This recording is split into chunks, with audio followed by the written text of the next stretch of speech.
在广阔无垠的太平洋上，有两颗明珠遥遥相望，一颗是东亚边陲的宝岛台湾，一颗是赤道附近的热带天堂帛琉。表面看来，它们相距2000多公里，各自拥有不同的历史与文化。然而，命运的航线将这两个岛国紧紧相连。在碧海蓝天下，台湾与帛琉的故事如同一场跨越海洋的深厚友谊之旅。这段邦交情谊充满了温暖人心的互助故事，历经风雨的坚定承诺，以及富有趣味的小插曲，让我们乘着时光小舟，从过去航向未来，细细品味台湾与帛琉之间的邦交点滴。时光回溯至20世纪末叶，帛琉曾历经殖民统治和国际托管的漫长岁月，西班牙、德国、日本皆在此留下足迹。第二次世界大战后，更由美国托管。直到1994年，帛琉终于在太平洋上高高升起自己的旗帜，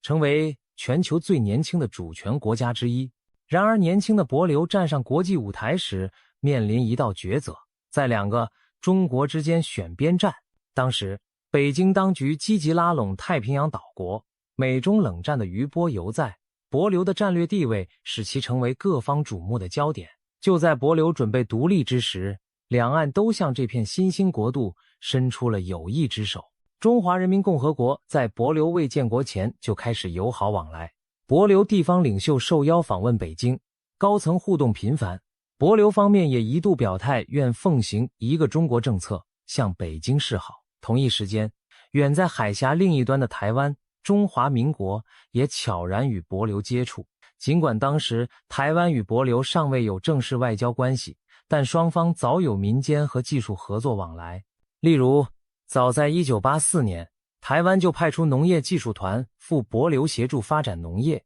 种下最初的合作种子。90年代，台湾更以实际行动表达善意。1998年，台湾的第一商业银行在帛琉首都科罗尔设立分行，协助兴建当地最大的饭店，为帛琉经济发展提供资金支持。这座由台湾资金协助兴建的帛琉大饭店，在之后成为当地地标，也为双方建交埋下铺垫。当年帛琉的大街小巷，常可见到台湾技术专家挥汗工作的身影，而帛琉人民也在心中记下了这份来自远方岛国的真诚相助。1999年底，历史的指针指向崭新的未来。时任帛琉总统中村国雄拥有日本血统，视野开阔。他在评估国家利益与价值取向后，做出一个重大决定，与台湾正式建立全面外交关系。这一年，台湾方面也正由李登辉总统执政末期转向新时代，外交上积极拓展邦交，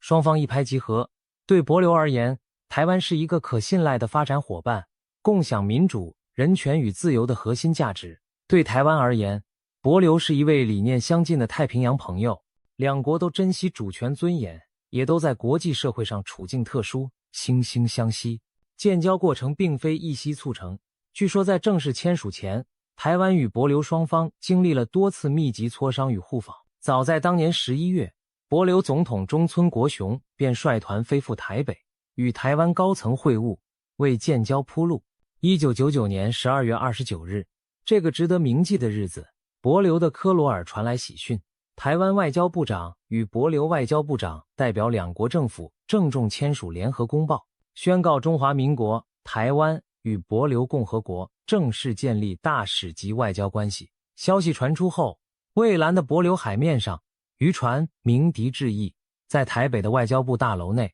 官员们相视而笑。对台湾而言，这是其太平洋外交的一项重大突破，而对刚满5岁的帛琉而言，台湾成了继美国之后最重要的盟友之一。建交的原因除了共享价值观，还有实实在在的利益考量。帛琉人口稀少，经济以旅游和渔业为主，发展上需要可靠伙伴协助。台湾虽国土较小，但经济实力雄厚，能够提供基础建设、医疗、教育等多方面援助。同时，美国对帛琉影响深远，帛琉与美国签有自由联合协定，美军负责其防务。在这种地缘格局下，美方对帛琉选择台湾并未反对，甚至乐见其成。因为维持帛琉与台湾的邦谊，有助于巩固民主阵营在西太平洋的力量。于是，帛琉在两岸角力和大国博弈间，聪明地选择了与自己理念相同的台湾握手，开启了两国长久的友谊之旅。两国正式建交后，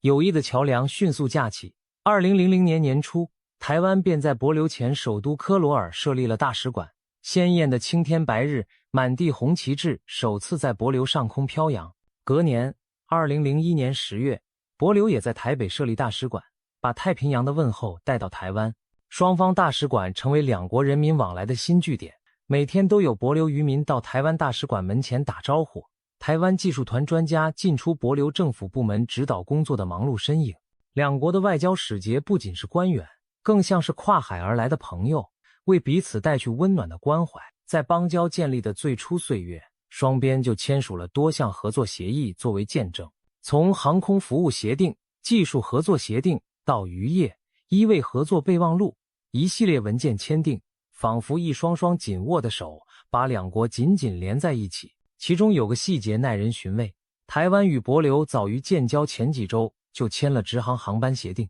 象征着还未正式牵手的两国已经急不可待，先搭起桥梁。果然，在协定签署后不久，台湾的远东航空公司和中华航空公司相继开通台北直飞帛琉的航班。一想到昔日台湾游客若前往帛琉需要转机辗转，如今却可长驱直入遨游南太平洋，这背后是两国邦交带来的便利与实惠。随着邦交关系稳定发展，台湾与帛琉之间展开了频繁而热络的高层互动，两国领袖你来我往，犹如走亲戚般频繁。总统互访，建交不到半年，帛琉总统中村国雄便再次访台，成为第一位站上台湾总统府红地毯的帛琉元首。之后历任帛琉总统都定期造访台北，或参加台湾的双十国庆观礼，或洽谈双边合作事项。一位帛琉元首曾风趣地对台湾媒体说，来台湾就像回娘家一样亲切。同样的，台湾的领导人也多次踏上帛琉的土地。2005年1月，陈水扁总统成为首位访问帛琉的台湾国家元首。帛琉各界以最高荣誉欢迎这位远道而来的贵宾，传统战舞、彩旗挥舞，所到之处民众夹道欢迎。陈总统更在帛琉国会发表演说，感谢帛琉对台湾的友谊。2010年3月，马英九总统也专程出访帛琉，他参观了台湾协助兴建的帛琉新国会大厦，赞叹其宏伟壮丽，称这座建筑物象征着台帛两国情谊的结晶。2019年3月，蔡英文总统率团访问帛琉，成千上万的帛琉民众夹道挥舞两国国旗，场面热烈动人。蔡总统此访除了深化合作，也推广环保旅游理念，对于帛琉努力保护海洋生态表示钦佩。高官交流除了国家元首，双方部长级官员和各界代表往来更是频繁无比。帛琉的参众议长、部长们几乎每年都造访台湾，出席各种论坛和培训。台湾的副总统、外交部长等高层也多次飞往帛琉协商合作计划。双方官员早已从正式场合的握手寒暄变成私下熟人的老朋友。一个生动的场景是，帛琉前副总统桑德拉·皮朗托兹女士访台期间，专程去了台北故宫博物院参观，对中华文化之美赞叹不已。而台湾某位部长赴帛琉考察时，意外爱上帛琉的潜水运动，闲暇时与帛琉官员相约同游大海，从此留下特殊的友谊回忆。支持台湾国际参与每年联合国大会、世界卫生大会等重要国际场合，都能听到帛琉为台湾仗义直言的声音。帛琉代表常在发言席上慷慨陈词，呼吁让200-300万人台湾人民的声音被听见。2021年，帛琉总统惠恕仁在联合国大会上别出心裁地以一种帛琉海鱼、刺尾鱼做比喻，呼吁各国团结，如同一群刺尾鱼，共同抵御强敌，集体支持台湾参与国际组织。这番巧妙又真挚的发言令会场侧目，也让台湾人民深受感动。在无数次双边互动中，有欢笑也有感动，亦不乏趣闻轶事流传。2013年，帛琉国会议长率团访台，当时的马英九总统以幽默著称。他在接见时笑着对帛琉客人说，台湾的水母对我们游泳的人可不太友善，经常蜇人，但贵国的水母温和友善，旅客们在湖中与水母共泳都没问题。想必帛琉一定对水母下了什么功夫，这真值得我们学习。这番打趣原是缓和气氛之语，指的是帛琉著名的无毒水母湖。不料台湾民间正对马总统颇有微词，对此调侃并不领情，反倒给他取了个水母总统的绰号，广为流传。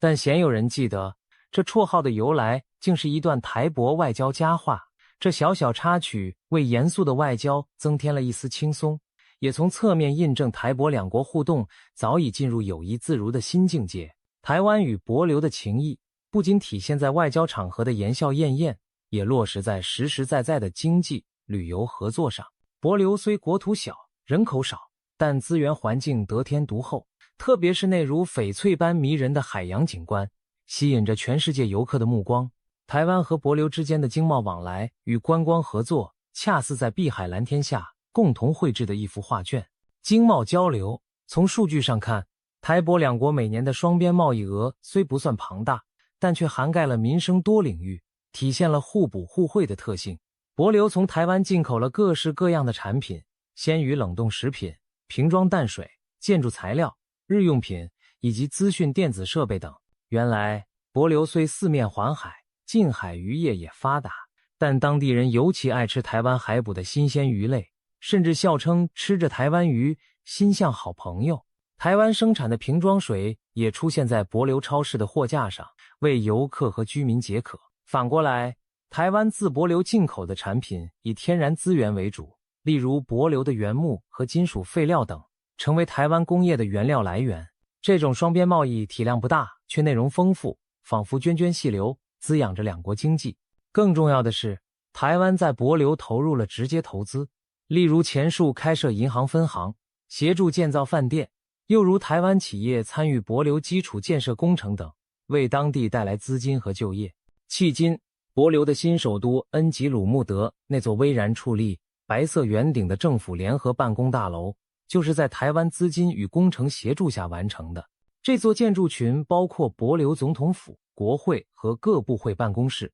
外观仿照美国华府国会山庄风格，非常宏伟。它的落成剪彩仪式上，帛琉总统与台湾大使一同举刀剪彩。总统致辞感慨道：“这栋建筑展现了我们双边关系的紧密，也反映我们共同为人民生活努力的成果。”如今，帛琉政府大楼前还竖立着一块纪念碑，刻有台湾原件的铭文，阳光下闪闪发亮，见证着两国经贸合作的丰硕成果。观光合作，然而要说台湾与帛琉最紧密相连的经济领域，非观光旅游莫属。早在两国尚未建交的年代，台湾旅客便开始尝鲜踏上帛琉的土地。1996年，台湾的远东航空公司首次开辟台北直飞帛琉的包机航线，成为先行者。虽然这条航线数年后一度中断，但中华航空随即接手营运，从千禧年初起维持定期直航至今。一架架银白色的客机满载着台湾游客飞向帛琉，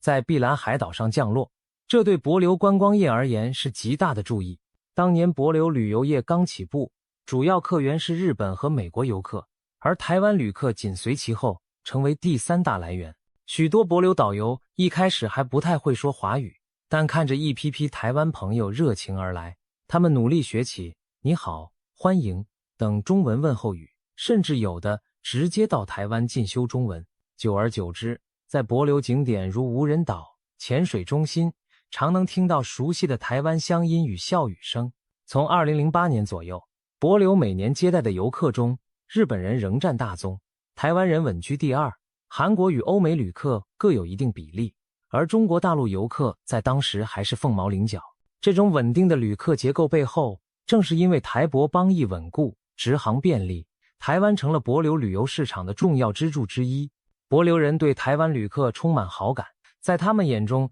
台湾游客礼貌友善，乐于体验在地文化，也常带去各种新奇的小礼物。曾有一位帛琉老太太向媒体分享，她与几位台湾年轻人在市场攀谈后成了忘年之交。台湾客人临别时送给她一瓶高山茶，她回赠当地手工贝壳项链。这段小故事成了两国人民友谊的写照。不过，观光业的合作也曾历经一场风雨。2015年前后，中国大陆游客突然大量涌入帛琉，短短几年内激增为帛琉第一大旅客来源。曾在2015年创下9万多中国旅客赴帛琉的高峰，同年台湾旅客则降至仅15000人次左右，帛琉一年总游客量因此翻倍。但迅猛暴涨的人潮也带来环境承载的压力。帛琉政府忧心过度依赖单一市场会破坏可持续发展，于2017年采取措施减少中国包机班次，希望控管旅游品质。然而，此举引发北京方面强烈不满。同年11月，中国大陆政府被传出下令禁止旅行团赴帛琉观光，以经济手段向帛琉施压，意图迫使帛琉改变外交承认对象。对一个仰赖观光收入的小国来说，这庞佛一场暴风骤雨，中国团客锐减，造成帛琉酒店空房率飙升，不少餐厅、前店生意下滑。更棘手的是，帛琉国内一些原本支持与台湾邦交的政界人士，开始因经济考量转向主张与北京交好，认为帛琉不该为了台湾而放弃中国观光财。当时帛琉的参众两院议长甚至公开表示应重新评估1999年与台湾建交的决定。有人预测帛琉政府可能会在2020年前改投北京怀抱，台帛邦交一度面临严峻考验。然而，真正的友谊经得起风浪冲击。面对压力，帛琉政府和多数民众展现了令人敬佩的气节。他们不仅没有立即向经济诱惑屈服，反而开始思考如何调整观光政策，开拓多元市场来减轻冲击。他们祭出鸡蛋不要放在同一个篮子里的策略，积极欢迎日本、台湾及其他国家的旅客，填补空缺。台湾此时也站在帛琉一边，伸出援手。台湾外交部和观光部门大力鼓励台湾旅客赴帛观光，旅行社推出优惠方案，媒体则宣传帛琉依然风光如昔，安全友善。很快的，台湾观光客人数在2018年出现回升，逐渐弥补了部分空缺。更重要的是，帛琉的观光产业者痛定思痛，转型主打高品质生态旅游，减少对大陆廉价团的依赖。帛琉总统汤米·雷蒙解锁当时信心十足地保证，我们真是与台湾的关系不变。他在台湾受访时甚至强调，交朋友不能被强迫，意指帛琉不会因外力压迫而终止与台湾的情谊。他以实际行动限制环境，承载过重的旅游开发，同时向世界宣示帛琉仍然欢迎各国旅客。这场观光外交战最终以帛琉坚定挺台告终。即便陆客骤减，帛琉依旧没有与台湾断交，反而更加积极在国际场合替台湾发声，证明了两国友谊之深厚。观光新篇：泡泡旅游与多元合作。值得一提的是，台帛观光合作在疫情期间写下别样篇章。2021年3月，在全球新冠疫情阴霾下，台湾与帛琉率先创建了亚洲首个旅游泡泡。当时两地疫情均控制良好，双方协议开放小规模的团体旅游互访，旅客返国免除长期隔离。此计划一出炉，便引起各界瞩目。原本寂静的帛琉机场重现生机，迎来首批台湾观光团。台湾桃园机场也张灯结彩，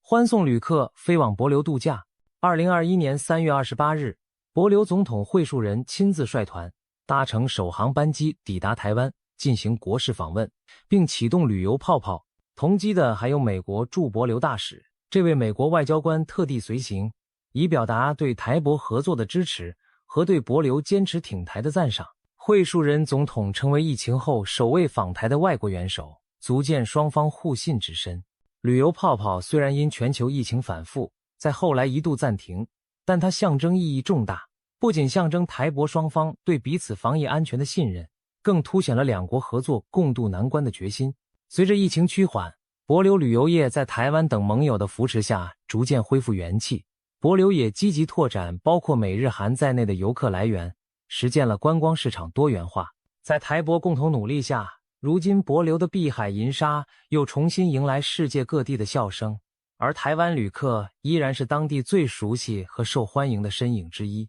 除此之外，两国在观光领域还推动其他合作创新。2017年，台帛签署了青年度假打工协议，开放年轻人互相前往对方国家短期工作旅游。这意味着有兴趣的台湾青年可以赴帛琉当潜水助理或饭店服务生，业余时间尽享海岛风情。帛琉年轻人也能来台湾的农场、科技公司实习，体验不同社会。计划实施后不久，就有首批帛琉青年来到台湾。他们在南投的有机农场学习茶叶栽培，一边工作一边学中文。回国后成为帛琉推广农业的新生力量。这种小而美的合作，为两国观光和劳务交流注入了新活力，也促进年轻世代彼此理解。值得欣喜的是，两国政府也为旅客提供了极大便利。2018年12月起，台湾与帛琉互相给予对方公民免签证待遇，双方旅客可在对方国家停留90日免签。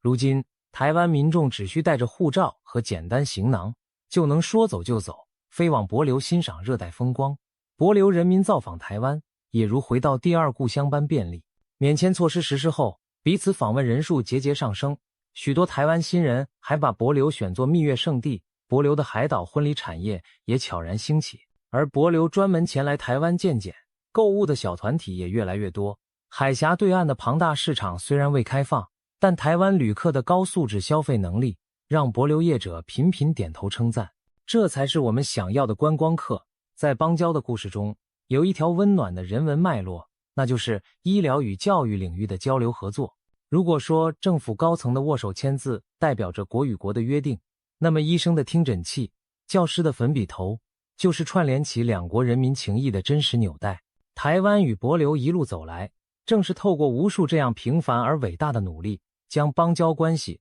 厚植到社会基层，融化在人心深处。医疗合作，帛琉人口仅2万出头，境内只有一家主要的国家医院，专科医师和医疗资源相对有限。台湾凭借先进的医疗水准，成为帛琉坚强的后盾。早自两国建交伊始，台湾便启动了对帛琉的医疗援助计划，定期派遣医疗团队赴帛琉义诊，提供医疗器材与技术培训等。一支由台湾医生和护士组成的行动医疗队，常常跨越海洋，出现在帛琉小岛乡镇，为当地居民看诊治病。对于一些帛琉偏远离岛居民来说，可能一辈子也无法见到心脏外科或眼科专科医师，但台湾医疗团的到来弥补了这个缺憾。曾有个令人动容的故事，一名帛琉婴儿天生心脏有缺陷，在当地无法施行复杂手术，幼小的生命垂危。消息传回台湾，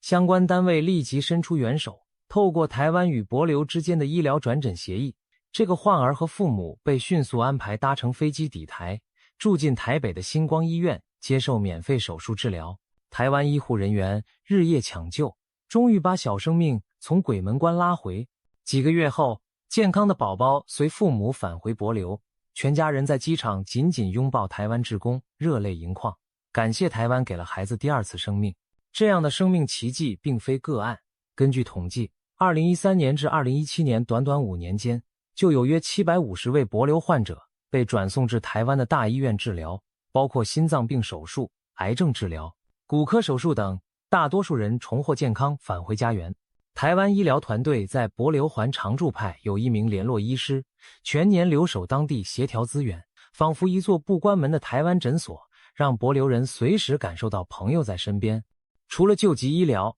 台湾也着力提升帛琉自身的医疗能力。台湾援助升级帛琉国家医院的设备，捐赠 X 光机、超音波扫描仪、救护车等器材，并协助改建医院的供电与空调系统，改善病患就医环境。2023年，台湾完成了一项后疫情复苏重建计划，为帛琉国家医院全面更新了中央空调与供氧设施，使医院更加符合现代化标准。帛琉卫生部长参观新设备时感动地说，台湾的帮助是医疗体系的改变游戏规则者，大幅提升了服务品质。更具前瞻性的是，台湾结合自身科技优势，在帛琉推动智慧医疗试点，导入远距会诊系统和电子病历平台。如此一来，帛琉医生可以在网络上与台湾专家实时讨论病例，离岛诊所也能把病患资料上传中央系统，方便管理。帛琉卫生部官员形容这是大踏步跨入数位医疗时代，而且非常感谢台湾的协助。可以说，从传统医疗团义诊到智慧医疗合作，台帛医卫交流始终与时俱进，紧密无间。每当台湾在国际卫生会议上遭受排挤，帛琉总是率先挺身而出，因为他们深知台湾对全球医卫的重要贡献，也切身感受过台湾医疗给予帛琉民众的福祉。教育交流，10年树木，100年树人，台帛邦交能历久不衰，很大一部分归功于教育交流替友谊撒下的长青种子。帛琉人口少，高等教育资源有限，国内仅有1所社区大学，学生若想深造需要出国留学。长期以来，帛琉年轻人主要前往美国和澳洲接受高等教育，少部分赴日本。但自从台湾与帛琉建交后，一扇新的留学之门打开了。台湾政府每年提供台湾奖学金和国际合作发展基金会奖学金名额给帛琉学生，资助他们来台湾的大学就读。自2005年设立该项奖学金至今，已有超过150名帛琉青年凭借此计划踏上台湾求学之路。他们有的进入台北、台中的大学，攻读医护、资讯、工程等科系；有的在高雄、台东的院校研习农业、海洋相关专业。一批批帛琉学子离乡背井，在台湾度过宝贵的大学时光。同窗好友从台湾各地来，有闽南、客家、原住民等多元背景，带给帛琉学生耳目一新的文化体验。对许多帛琉学生而言，初来台湾时曾担心语言和生活上的不适应，没想到台湾师生的热情帮助让他们很快融入。有帛琉学生回忆，刚到台北时人生地不熟，是台湾同学陪他办手机卡，买2手脚踏车代步，周末还邀他回家吃妈妈煮的卤肉饭，让他感受到台湾如家人般的温暖。这些年轻人在台湾不仅学到专业知识，也和台湾社会产生了深厚连结。毕业典礼上，常常能看到帛琉留学生披着印有双国国旗的小旗帜，和台湾同学相拥惜别的场景。完成学业后，他们中的多数人选择返回帛琉服务，用所学建设家园。如今在帛琉政府和社会中，不少中坚干部都是台湾大学的校友，例如帛琉某部会的新晋科长，熟练运用在台所学资讯技术，推动政府部门数位化。一位赴台学护理的姑娘回国后成了帛琉医院的护士长，带动医院护理品质提升。在帛琉街头，如果遇到能说一口流利中文的当地年轻人，他很可能就是台湾的某某大学校友。这批在台受教育的台湾帮已逐渐成为帛琉社会的中流砥柱，也成为连结两国的重要桥梁。正如一位曾在台留学的帛琉精英所言，我们在台湾度过青春岁月，台湾早已是我们的第二故乡。我们回国后，不论在哪个岗位，都会是台湾最好的朋友。除了长期留学，台湾和帛琉还发展了多元的教育文化互动，两国教育部定期组团互访，交流学制经验。台湾也派遣华语教师和志工赴帛琉教授中文、资讯、体育等课程，协助当地学校丰富课程内容。例如有位台湾年轻老师在帛琉中学教授资讯科技，不仅教孩子们组装电脑、编写简单程式，下课后还和学生打成一片，一起练习篮球，顺便教几句中文日常用语，深受学生喜爱。学期结束时，全班学生写信，用中文跟老师说谢谢，场面十分温馨感人。此外，台湾的大专院校也欢迎帛琉师生来访交流，举办夏令营和工作坊。像是台湾海洋大学曾邀请帛琉海事学校的学生来台参与航海模拟和海洋生态课程，台东的大学则和帛琉社区大学缔结姐妹校，双方学生以笔友或网络会议方式互练语言，分享文化，点点滴滴的教育交流，让两国新生代从小就建立起跨越海洋的情谊。更具特色的是，两国还以共同的原住民族群文化为纽带，展开别开生面的交流。台湾和帛琉同属南岛语系文化圈，台湾的原住民族与帛琉土著在语言、传统、航海技艺等方面存在着有趣的相似性。为了延续这段跨海的文化连结，台湾近年来积极推动南岛文化交流计划。2022年，一艘由帛琉传统工匠和航海家打造的双桅独木舟，依循古老的南岛航海技术，不使用现代导航仪器，从帛琉一路航行，横跨约2000公里海域，经历数周壮阔旅程，终于抵达台湾东部的兰屿岛。这艘象征无私分享号的独木舟一抵岸，岛上达悟族族人欢腾迎接，举行传统祭典，帛琉水手和台湾原住民手牵手载歌载舞，场面让人热泪盈眶。帛琉航海家感慨地说：“海洋不是阻隔，我们都是一家人。”这场跨海壮举点燃了两国南岛民族的共同荣耀，深化了双方对彼此文化根源的认同。此后，台湾也多次组团赴帛琉进行传统文化交流，如原住民舞蹈表演、手工艺工作坊等。帛琉年轻一代对台湾多彩的原民文化赞叹不已。透过这样的文化交融，台帛两国人民发现彼此远不只是官方口中的盟友，更有血脉相连、休戚与共的亲切感。体育与青年交流，年轻人是未来的希望。台湾与帛琉很早就意识到，让两国年轻世代多认识、多往来，邦谊才能薪火相传。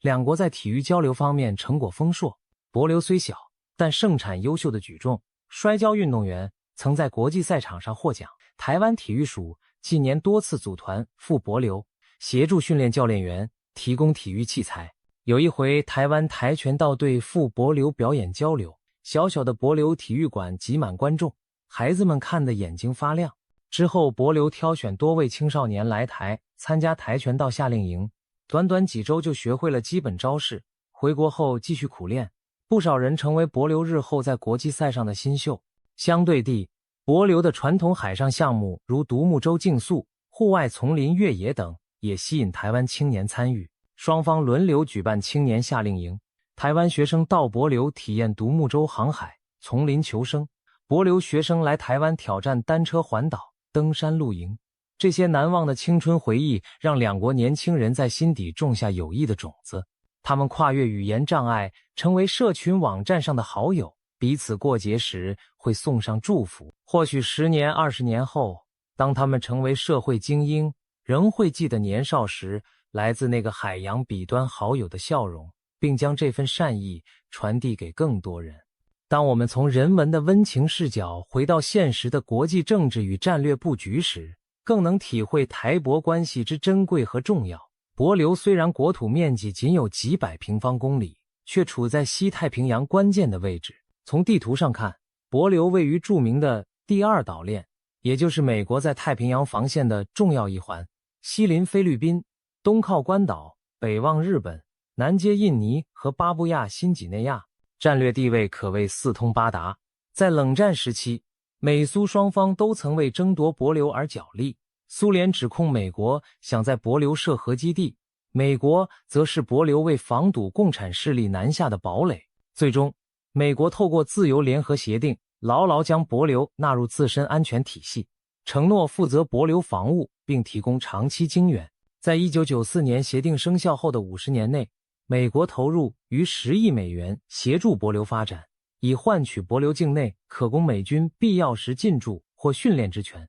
帛琉宪法原本还规定禁止核子设施进入国境，全球唯一的非核宪法。为了签署协定，帛琉公投同意暂时豁免该条款，可见在现实安全考量下，小国也不得不灵活调整。在当前的国际格局中，帛琉的重要性有增无减。对美国及其盟友而言，帛琉是监控与掌控整个南太平洋的前哨。如果有任何潜在对手的舰队从亚洲大陆出发，绕过菲律宾南侧潜入太平洋腹地，那帛琉就是他们首先会经过的关键位置之一。一旦帛琉失守或倒向敌对阵营，关岛和马绍尔群岛等美军基地的侧翼将直接暴露。换句话说，帛琉的态度事关美国在西太的整体战略布局。正因此，美国对太平洋友邦的承诺日渐重视，重新审视在太平洋岛链的角色和盟友关系。台帛关系也在这种地缘政治背景下显得尤为重要。